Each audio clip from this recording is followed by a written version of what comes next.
c'est Dieu qui nous a choisis. Ce n'est pas nous qui l'avons choisi. C'est Dieu qui nous a choisis. C'est par la grâce que nous sommes sauvés, nous dit sa parole. C'est par sa grâce que nous sommes sauvés, par le moyen de la foi. Et cela ne vient pas de nous, c'est le don gratuit de Dieu. La grâce, c'est une faveur imméritée que Dieu accorde à l'homme. Ce n'est pas quelque chose qui est basé sur nos mérites, mais plutôt sur la bonté de Dieu, sur la fidélité de Dieu. Amen. Donc la prière, c'est une âme spirituelle. La prière, c'est un élément important dans l'évangélisation. Il y a des étapes à respecter. Il y a des étapes qu'il ne faut pas brûler. La première étape, c'est la grâce. Il faut prier pour la grâce. La deuxième étape, il faut prier contre l'esprit d'aveuglement. La troisième étape, il faut prier contre l'esprit muet. Il faut prier contre l'esprit d'enchaînement. Il faut prier pour qu'une porte nous soit ouverte. Donc, à cet effet, chers frères et sœurs et amis, je vais vous présenter un message. Je vais vous parler de gagner des âmes par la prière. Je vais vous parler de gagner des âmes par la prière. Je vais vous parler de gagner des âmes par la prière, ou du moins l'évangélisation par la prière. C'est quoi l'évangélisation? Donc l'évangélisation, chers frères et sœurs et amis, c'est annoncer la bonne nouvelle de Jésus-Christ. C'est ça l'évangélisation. L'évangélisation, c'est annoncer la bonne nouvelle de Jésus-Christ. Ce qu'il faut retenir par rapport à l'évangélisation, c'est que l'évangélisation, ce n'est pas quelque chose d'immédiat, ce n'est pas quelque chose de rapide, ce n'est pas un coup de projecteur instantané. L'évangélisation, c'est un processus. L'évangélisation, c'est un processus. Comme à l'image de la moisson. Quelqu'un qui cultive la terre, un cultivateur, pour avoir une grande moisson, eh bien, tout d'abord, il doit labourer la terre. Il doit labourer la terre. Deuxièmement, l'ensemencer et par la suite moissonner et ensuite récolter. Ça, c'est un processus. Tout comme la naissance physique, chers frères et sœurs et amis. La naissance physique. Donc la naissance physique, ce n'est pas quelque chose d'instantané. Il y a un processus. Il y a un processus. C'est quelque chose, il y a un processus. Le premier pas, la première étape, c'est que c'est un processus caché. Un processus caché, progressif et visible. Ça, c'est pour la naissance en physique. Il y a un processus caché, progressif et visible. Donc, de la même manière, chers frères et sœurs et amis, pour la naissance spirituelle, donc cela ne commence pas par un moment magique. Parce que Dieu agit, Dieu travaille étape par étape. Dieu travaille étape par étape. Encore, l'évangélisation, c'est un processus. Gagner des âmes, c'est un processus. Ça, c'est quelque chose qu'il ne faut pas oublier. Donc, ce matin, je vais vous parler de gagner des âmes par la prière. La prière est l'un des éléments importants de l'évangélisation. La prière est l'un des éléments importants de l'évangélisation. Maintenant, la question, pourquoi la prière? Pourquoi ce n'est pas quelque chose d'autre? Pourquoi la prière? Chers frères et sœurs et amis, la prière, c'est une âme spirituelle. Ce n'est pas tout simplement une âme spirituelle, c'est une âme offensive et à la fois défensive. La prière, c'est une âme spirituelle, une âme offensive et à la fois défensive. Lorsque vous débarquez sur le territoire de l'ennemi, lorsque vous évangélisez quelqu'un ou un groupe, donc vous présentez sur le territoire de l'ennemi. Donc la prière va vous permettre d'arracher entre les griffes de l'ennemi celui que vous êtes en train, celui à qui vous êtes en train d'évangéliser. Non seulement la prière va vous permettre d'être efficace dans ce domaine, mais également la prière va vous protéger. Parce que vous allez vous placer, vous allez vous rendre sur le territoire de l'ennemi. Amen. Donc la prière, c'est une âme spirituelle. La prière, c'est un élément important dans l'évangélisation. Amen. Que quelqu'un dise la prière. La prière. La prière, c'est un élément important dans l'évangélisation. Donc, comme je viens de le dire, donc évangéliser, c'est un processus. C'est un processus. Celui qui cultive la terre, la première étape, c'est labourer la terre. Pour nous, la première étape, c'est de prier. Nous allons prier pour quoi? Nous allons prier pour la grâce. Nous allons prier pour la grâce. C'est quoi la grâce, chers frères et sœurs et amis? La grâce, c'est une faveur imméritée que Dieu accorde à l'homme. Ce n'est pas quelque chose qui est basé sur nos mérites, mais plutôt sur la bonté de Dieu, sur la fidélité de Dieu. Amen. C'est quelque chose qui est basé sur la bonté de Dieu, sur la grâce de Dieu, sur la faveur de Dieu. Donc il y a 4 choses qu'il faut retenir par rapport à la grâce. 4 choses qu'il faut retenir par rapport à la grâce. Tout d'abord, ou bien la première chose, c'est que la prière, la première chose qu'il faut retenir par rapport à la prière, c'est que la prière déplace les montagnes. Excuse-moi, par rapport à la grâce. Par rapport à la grâce. 4 choses qu'il faut retenir. La première chose qu'il faut retenir par rapport à la grâce, Dieu nous a aimés avant. Ça, c'est la première chose qu'il faut retenir par rapport à la grâce. Dieu nous a aimés avant.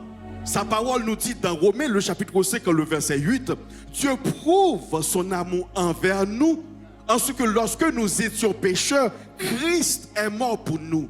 L'amour de Dieu pour nous, ce n'est pas quelque chose daté d'aujourd'hui, d'hier ou avant-hier. Même lorsque nous étions dans le monde, lorsque nous étions perdus, Dieu nous a aimés, Dieu nous aime. Ça, c'est la première chose qu'il faut savoir. La deuxième chose qu'il faut savoir par rapport à la grâce, c'est que c'est Dieu qui nous a choisis. Ce n'est pas nous qui l'avons choisi. C'est Dieu qui nous a choisis. Hein? Ça, c'est la deuxième chose qu'il faut retenir. Troisième chose qu'il faut retenir par rapport à la grâce, c'est par la grâce que nous sommes sauvés, nous dit sa parole. C'est par sa grâce que nous sommes sauvés, par le moyen de la foi, et cela ne vient pas de nous, c'est le don gratuit de Dieu. Qu'on acclame le Seigneur, chers frères et sœurs et amis, c'est le don gratuit de Dieu. Et la quatrième chose qu'il faut retenir, Dieu désire le salut de tous. Dieu désire le salut de tous. Dieu ne veut pas que les pécheurs, sa parole nous dit dans Ézéchiel le chapitre 18, le verset 23, son cœur est tourné vers la restauration, pas vers la condamnation. Ce que je désire est ce que le méchant, dit le Seigneur. Ce que je désire, est-ce que le méchant, dit le Seigneur, l'Éternel, n'est-ce pas qu'il change de conduite et qu'il vive? Ce que désire le Seigneur pour ceux qui sont dans le monde, ce n'est pas leur mort, ce n'est pas leur destruction, leur condamnation, mais plutôt ce qu'ils désirent, ce qu'ils désirent, c'est leur repentance. Maintenant, étant conscient de ces choses, ce n'est pas la grâce que nous sommes sauvés. Étant conscient que Dieu nous a aimés avant, étant conscient que c'est lui qui nous a choisis, maintenant lorsque nous allons prier pour la grâce, Lorsque nous allons prier pour la grâce, maintenant nous allons prier avec tout notre cœur. Nous allons prier avec toute notre âme parce que nous sommes conscients. Si aujourd'hui nous sommes à ses pieds, c'est par sa grâce. Si aujourd'hui nous le connaissons, c'est par sa grâce. Par exemple, mon père a d'autres enfants, mais moi je suis au pied du Seigneur. Mais eux, certains d'entre eux sont dans le monde. Certains d'entre eux, j'aurais dû être là où ils sont. Mais Dieu m'a fait grâce. Dieu vous a fait grâce. Vous êtes à ses pieds. Donc, chers frères et sœurs et amis, il faut utiliser la prière. Il faut prier pour la grâce avant d'aller évangéliser. Il faut prier pour la grâce. Amen. Ça, c'est la première chose pour laquelle il faut prier. Il faut prier pour la grâce. Je viens de vous dire, chers frères et sœurs et amis, que l'évangélisation est un processus. Que gagner des âmes est un processus. Tout comme la naissance d'un bébé, tout comme la naissance d'un bébé, la moisson, hein, il y a un processus. Maintenant, la deuxième étape, il faut prier contre l'esprit d'aveuglement. Amen. Il faut prier contre l'esprit d'aveuglement. Sa parole nous dit dans 2 Corinthiens, le chapitre 4, les versets 3 et 4, si notre évangile est voilé, il est voilé pour ceux qui périssent, dont le Dieu de ce siècle a aveuglé leur intelligence, afin qu'ils ne voient pas briller la splendeur de l'évangile de la gloire de Christ. Si l'évangile est voilé, il est voilé pour les incrédules, pour ceux dont le Dieu de ce siècle a aveuglé l'intelligence. Donc, si leur intelligence est voilée, comment ils vont accepter le Seigneur Jésus-Christ? Comment ils vont contempler les bienfaits de Dieu? Comment ils vont admirer les provisions de l'évangile? Chers frères et sœurs et amis, il n'y a pas comme l'évangile. L'évangile, c'est le moyen par lequel Dieu élève l'homme. C'est le moyen par lequel Dieu élève l'homme. Le péché a fait chuter l'homme. L'évangile, eh bien, par moyen de l'évangile, Dieu élève l'homme. Maintenant, pourquoi l'évangile est le moyen qui élève l'homme? C'est à cause de notre origine. Là, vous et moi, nous sommes sortis. Sa parole nous dit dans Genèse, le chapitre 1er, faisons l'homme à notre image et à notre ressemblance. Celui qui nous a créés est la sainteté même. Celui qui nous a créés est la pureté même. Lorsque nous appliquons la parole de Dieu va nous communiquer la vie. Non seulement la parole de Dieu va nous communiquer la vie, la parole de Dieu va nous approcher de Dieu. Amen. La parole de Dieu va nous approcher de Dieu. La parole de Dieu va nous transformer. Amen. Qu'on acclame le Seigneur. L'évangile est le moyen par lequel Dieu élève l'homme. Dieu élève l'homme. Dieu élève l'homme. Maintenant, comment ils vont obéir à la parole de Dieu s'ils sont aveuglés, s'ils sont aveugles? C'est impossible pour eux d'obéir ou bien d'accepter le Seigneur Jésus-Christ. Maintenant, chers frères et sœurs et amis, imaginons ensemble, vous avez quelque chose de valeur, quelque chose d'important, quelque chose de sérieux à dire à quelqu'un. Par exemple, votre mari, votre femme, votre ami, un de vos amis, quelque chose de sérieux, quelque chose de valeur, quelque chose d'important. Est-ce que vous allez le lui dire, c'est-à-dire la chose, pendant que celui-ci est en train de sommeiller, pendant que celui-ci est inconscient? Est-ce que vous allez parler à un mort? Donc vous allez gaspiller votre temps. Lorsque vous prêchez quelqu'un qui ne connaît pas le Seigneur, sans prier contre l'esprit d'aveuglement, vous êtes en train de parler à quelqu'un qui est mort spirituellement, quelqu'un qui est inconscient.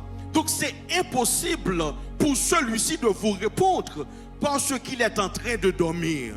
Pour que vous ne perdez pas votre temps, qu'est-ce que vous avez à faire? Vous avez à prier contre l'esprit d'aveuglement.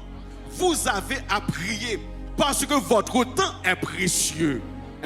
Dans le monde, on dit que le temps, c'est l'argent. Mais vous et moi, nous sommes conscients que le temps, ce n'est pas l'argent. Le temps, c'est la vie. Le temps nous est donné, nous qui sommes au pied du Seigneur, c'est afin d'accomplir les choses pour lesquelles Dieu nous a créés. Donc nous n'allons pas gaspiller notre temps. Eh bien, avant d'évangéliser une personne ou un groupe, donc nous devrions prendre le temps de prier pour celui-ci, de prier contre l'esprit d'aveuglement. Je vous ai dit tout à l'heure, chers frères et sœurs et amis, que l'évangélisation, c'est quoi? C'est un processus. L'évangélisation, gagner des âmes, c'est quoi? C'est un processus. Il y a des étapes. En parlant de processus, c'est un enchaînement très organisé d'étapes. C'est un enchaînement d'étapes très organisées, une succession structurée d'actions que l'on ne peut pas éviter, que l'on ne peut pas contourner, mais tout simplement lui donner le temps qu'il faut. C'est ça un processus. Donc dans l'évangélisation, il faut donner du temps. Pour évangéliser, il ne faut pas brûler les étapes. Donc la première chose pour laquelle nous avons à prier, c'est pour la grâce. Amen. Est-ce que vous êtes là? La grâce. La deuxième chose pour laquelle nous avons à prier, c'est contre l'esprit d'aveuglement. La troisième chose maintenant que nous avons à prier, c'est contre l'esprit muet, l'esprit de mutisme. La parole du Seigneur nous dit dans Marc, le chapitre 9, le verset 25, Jésus, voyant accourir la foule, menaça l'esprit impur et lui dit: esprit muet et sourd, je t'ordonne, sors de cet enfant et n'y rentre plus. Jésus, voyant accourir la foule, qu'est-ce qu'il a fait? Il a menacé l'esprit impur et lui a dit: esprit muet et sourd, je t'ordonne, sors de cet enfant et n'y rentre plus. Si vous prenez le temps pour bien regarder ce verset, vous allez remarquer que Jésus-Christ n'a pas prié. Jésus-Christ n'a pas prié. Mais qu'est-ce qu'il a fait? Qu'est-ce qu'il a fait? Il menaça l'esprit impur. Et par la suite, il ordonna à l'esprit impur de sortir de cet enfant. La prière, ce que nous appelons communément la prière, par exemple, Seigneur, donne-moi une maison, ça c'est la prière. Il y a différents types de prières. Il y a ce qu'on appelle la prière de confession. Je suis la tête et non la queue. Avec Dieu, je ferai des exploits. C'est un autre type de prière. Il y a ce qu'on appelle la prière pour commander. Lorsqu'on commande, ça c'est une autre forme de prière. Là, Jésus a commandé. Chers frères et sœurs et amis, il n'y a pas de plus bon, plus meilleur exemple. Il n'y a pas comme Jésus. Sa parole nous dit: ayez les yeux sur Jésus. Nous sommes appelés à imiter Jésus-Christ. Donc cet exemple ou bien cette stratégie mérite d'être embrassée et appliquée. Chers frères et sœurs et amis, cette stratégie mérite d'être appliquée et embrassée. Amen. Amen. Donc, pour pouvoir exercer notre autorité à l'instar de Jésus, nous avons nous avons deux choses à faire. Il y a deux choses qu'il faut connaître pour pouvoir exercer notre autorité. Par exemple, nous sommes dans ce service. Imaginons que je suis en train de présenter le message du salut. Vous êtes là en train de m'écouter. Les invités, ils vont m'écouter, mais vous n'allez pas tout simplement m'écouter. Vous allez également prier. Amen. Vous n'allez pas écouter comme les autres. Vous n'allez pas vous adonner au message. Mais vous allez écouter et prier en même temps. Vous allez prier pour la grâce. Vous allez prier contre l'esprit d'aveuglement, contre l'esprit muet. Dans ce passage, il y a deux choses. J'allais dire, il y a deux choses qu'il faut savoir pour pouvoir exercer notre autorité. La première chose qu'il faut savoir, c'est que la foi déplace les montagnes. La foi déplace les montagnes. Amen. La Bible ne nous dit pas que vous allez déplacer les montagnes à cause de votre vie de prière. À cause de votre vie de prière, de vos activités spirituelles, mais plutôt vous allez déplacer les montagnes. À cause, la foi déplace les montagnes. La Bible nous dit dans Marc, le chapitre 11, le verset 23, la Bible nous dit, je vous le dis, en vérité, si quelqu'un dit à cette montagne, ôte-toi de là et jette-toi dans la mer, et s'il ne doute point en son cœur, mais croit que ce qu'il dit arrive, il le verra s'accomplir. C'est une question de dire et de croire en ce que l'on dit. Par la suite, on va voir s'accomplir ce que l'on a dit. C'est une question de dire et de croire en ce que l'on dit pour que cela puisse matérialiser pour que cela puisse devenir une réalité. C'est la première chose qu'il faut savoir, c'est que la foi déplace les montagnes. La deuxième chose qu'il faut savoir, en premier lieu, la foi déplace les montagnes. En second lieu, c'est que Dieu a fait des provisions pour vous et moi. Dieu a fait des provisions pour vous et moi. Sa parole nous dit dans Matthieu le chapitre 16, le verset 19, « Je vous ai donné les clés du royaume. Ce que vous liez sur la terre est délié. Ce que vous liez sur la terre est lié dans le ciel. Ce que vous déliez sur la terre est délié dans le ciel. » Qu'est-ce que cela veut dire? Lorsque vous êtes en train d'écouter le message du salut, là où vous êtes assis, ne restez pas bouche bée. Il faut lier l'esprit d'aveuglement. Il faut lier l'esprit muet, amen, tout en sachant que, cela arrivera, amen, parce que vous avez la foi. Non seulement vous avez la foi, vous êtes approprié des provisions du ciel afin de lier l'ennemi, amen. Maintenant, quelle attitude devons-nous adopter lors de la présentation de la parole du Seigneur? Quelle attitude devons-nous adopter lors de la présentation du message du salut? Je viens de le dire, chers frères et chers amis, il faut prier. Il faut prier. Il faut prier. Vous savez pourquoi? Ça fait bien des années. Vous évangélisez votre mari, vous évangélisez votre femme, vous évangélisez vos proches, vos collègues de travail, mais jusqu'à présent,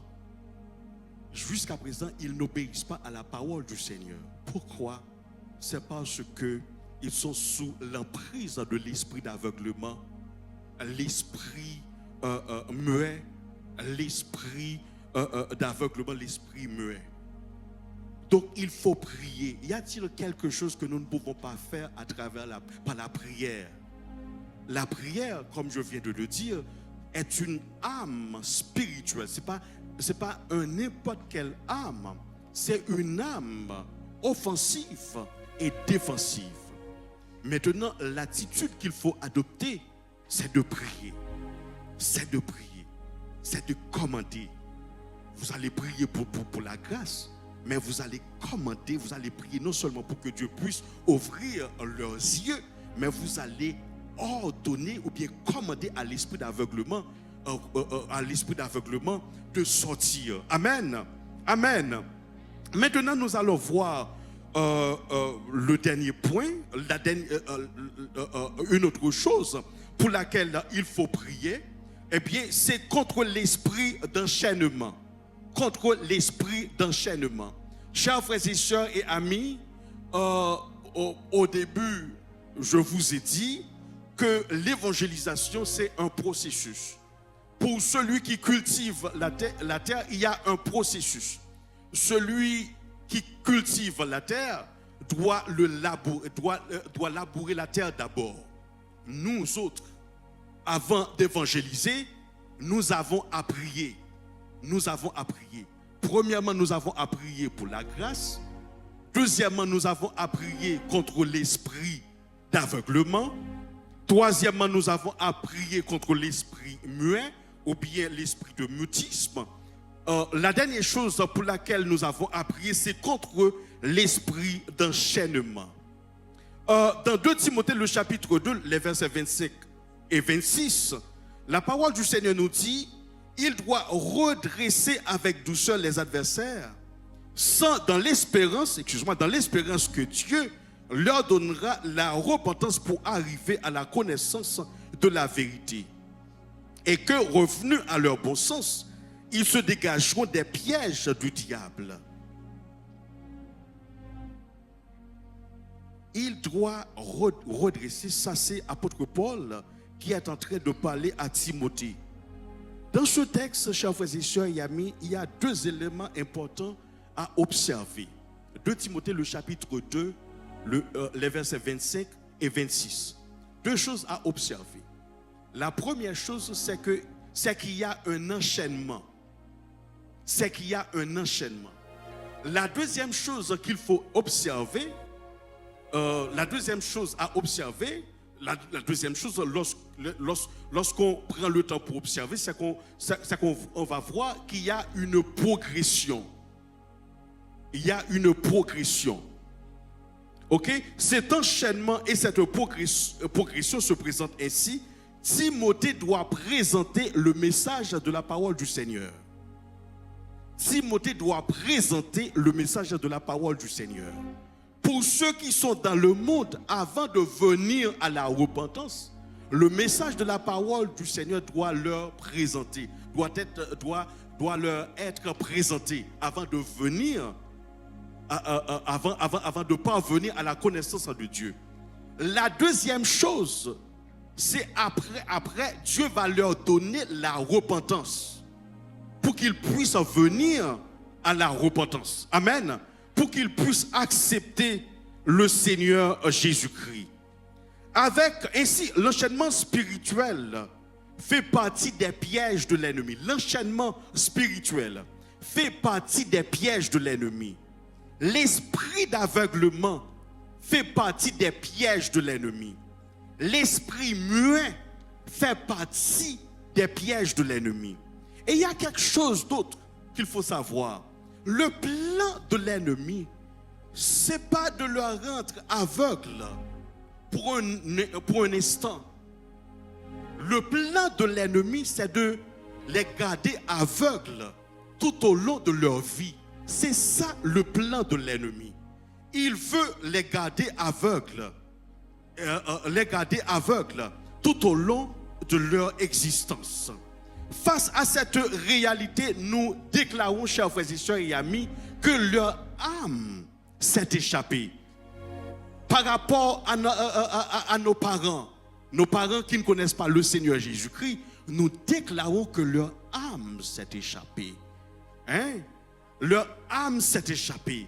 Comme l'oiseau du filet des oiseleurs, le filet s'est rompu et il s'est échappé. Amen. Nous déclarons qu'il s'est échappé. Amen. Leur âme s'est échappée. Leurs émotions se sont échappées. Nous déclarons que leurs sentiments se sont échappés. Amen. Amen. Nous déclarons qu'ils sont libérés. Amen. Amen. Pour la gloire de notre Père.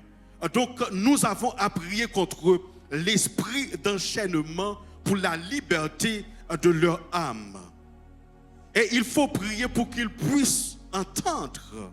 Il faut prier pour qu'ils puissent entendre. Dans 2 Timothée, le chapitre 2, le verset 25, la parole du Seigneur nous dit: il doit redresser avec douceur les adversaires dans l'espérance que Dieu leur donnera la repentance pour arriver à la connaissance de la vérité. Avant de parvenir à la repentance, il doit entendre le message de la parole de Dieu. Mais il ne faut pas ignorer qu'il existe un esprit de surdité. Il ne faut pas oublier qu'il existe un esprit de surdité. Et dans Romains le chapitre 10, le verset 14, la parole du Seigneur nous dit: comment donc invoqueront-ils celui en qui ils n'ont pas cru? Comment croiront-ils en celui dont ils n'ont pas entendu parler? Lorsque nous présentons le message de la parole du Seigneur, nous leur présentons la parole du Seigneur, c'est afin qu'ils puissent invoquer celui qui vit éternellement. Amen. C'est afin qu'ils puissent invoquer celui qui dit la chose et la chose arrive. C'est afin qu'ils puissent invoquer celui qui fait mourir et qui fait vivre. Non seulement afin qu'ils puissent invoquer celui qui vit éternellement, c'est afin qu'ils puissent croire en celui qui justifie. L'épître aux Romains nous dit, l'auteur, apôtre Paul nous dit dans le livre, dans Romains, c'est que c'est pas que nous, les pécheurs, nous sommes justifiés par la foi en Jésus-Christ. Pour qu'il puisse être justifié, il doit croire. Que nous dit la parole du Seigneur? Si tu confesses de ta bouche, si tu crois dans ton cœur que Dieu l'a ressuscité des morts, eh bien tu seras sauvé. Donc lorsque nous présentons le message de la parole du Seigneur, nous le présentons afin qu'il puisse invoquer celui qui vit éternellement et croire en celui qui justifie les pécheurs. Amen. En celui qui justifie les pécheurs. Que quelqu'un dise: béni soit l'Éternel. Que quelqu'un dise: béni soit l'Éternel. Que quelqu'un dise: béni soit l'Éternel. Donc il faut qu'il entende afin qu'il puisse s'adonner au Seigneur Jésus-Christ. Il faut qu'il puisse entendre. Il faut qu'il puisse entendre afin qu'il puisse s'abandonner au Seigneur Jésus-Christ. Donc il faut qu'ils entendent le message de la parole du Seigneur. Amen. Amen. Ils doivent entendre le message de la parole du Seigneur. Et pour terminer, nous avons à prier pour une occasion favorable. Pour une occasion favorable. Dans Colossiens le chapitre 4, les versets 3 et 4, apôtre Paul nous dit: priez en même temps pour nous, afin que Dieu nous ouvre une porte pour la parole, en sorte que je puisse annoncer le mystère de Christ. Le grand apôtre Paul a demandé aux gens de son entourage de prier pour lui. Celui qui a écrit 2 tiers du Nouveau Testament a demandé aux gens de prier pour lui pour qu'une occasion favorable lui soit présentée. Apôtre Paul a demandé pour que l'on puisse prier pour lui pour qu'une occasion favorable lui soit présentée. Chers frères et sœurs et amis, on dit occasion. Qui dit occasion dit opportunité. Qui dit occasion dit opportunité, dit chance. Est-ce que vous êtes d'accord? Qui dit occasion dit opportunité, dit chance. Chers frères et sœurs et amis, il y a cet auteur qui est Darwin Hardy, dans le livre L'effet cumulé. Il nous a enseigné une formule. Il nous a donné une formule très intéressante dans l'effet cumulé. La formule est préparation, chance ou bien opportunité égale chance égale préparation plus attitude plus action. Ce que l'on appelle chance, eh bien, c'est préparation plus attitude plus action. Dans une interview, il y a un nommé Arnold Palmer dans une magazine. Il a déclaré, il a fait cette déclaration. C'est drôle, plus que je pratique, plus j'ai la chance. Plus je pratique, j'ai la chance. Amen. Donc, prier pour ceux qui ne connaissent pas le Seigneur Jésus-Christ, c'est quelque chose que l'on doit faire en tout temps. Amen. C'est quelque chose que l'on doit faire en tout temps. Donc, chance, c'est préparation, plus attitude, plus action. Et par rapport à attitude, il a dit, on ne voit pas ce que l'on ne cherche pas. On ne voit pas ce que l'on ne cherche pas. Donc, parmi nous dans cette église, il y a des célibats. Des jeunes garçons qui sont célibats, des jeunes filles qui sont célibats. C'est eux, ils peuvent nous dire, ceux qui sont, c'est-à-dire les jeunes gens qui sont beaux et les jeunes filles qui sont belles. Est-ce que vous êtes d'accord? Parce qu'ils sont célibats. Et plus tard, il a continué à dire, on ne peut pas chercher ce en quoi l'on ne croit pas. Par exemple, imaginez qu'on est en train, ceux qui font des découvertes de formules, par exemple, c'est en travaillant, par exemple, les mathématiques, la physique, etc., la chimie. Ils n'ont pas découvert des formules en restant bras croisés, pieds croisés. C'est en travaillant. Amen. C'est en travaillant. Et lorsque on a la combinaison préparation plus attitude, eh bien, ce que l'on appelle action devient naturel. Action devient naturelle. Donc, chers frères et sœurs et amis, lorsque nous faisons notre part, prier pour les convertis et les invités, nous permettrons à la parole de Dieu de s'accomplir. Personne ne peut entrer dans la maison d'un homme fort, nous dit la parole du Seigneur. Marc le chapitre 3, le verset 27. Personne ne peut entrer dans la maison d'un homme fort et piller ses biens sans avoir auparavant lié cet homme fort. Alors il pillera sa maison. Amen. Pour pouvoir piller l'ennemi, pour pouvoir libérer ceux qui sont sous ses griffes, il faut tout d'abord lier l'ennemi. Et comment nous allons lier l'ennemi? C'est en priant. Nous allons prier contre eux pour la grâce. Nous allons prier contre l'esprit de cécité, contre l'esprit de mutisme. Ainsi nous allons libérer ceux qui sont sous les griffes de l'ennemi. Amen. C'est tout cela que nous avons à faire. C'est prier pour la grâce, prier contre l'esprit de surdité et de mutisme, prier pour qu'une porte soit ouverte. C'est tout cela que nous avons à faire pour la gloire de Dieu. Que quelqu'un dise béni soit l'Éternel. Béni soit l'Éternel. Béni soit l'Éternel. Donc je viens de vous dire, chers frères et sœurs et amis, que l'évangélisation est un processus. Est un processus. Il y a des étapes à respecter. Il y a des étapes qu'il ne faut pas brûler. La première étape, c'est la grâce. Il faut prier pour la grâce. La deuxième étape, il faut prier contre l'esprit d'aveuglement. La troisième étape, il faut prier contre l'esprit muet. Il faut prier contre l'esprit d'enchaînement. Il faut prier pour qu'une porte nous soit ouverte, qu'on acclame le Seigneur, qu'on acclame chaudement le Seigneur. Donc que le nom du Seigneur soit béni et exalté, que le nom du Seigneur soit magnifié.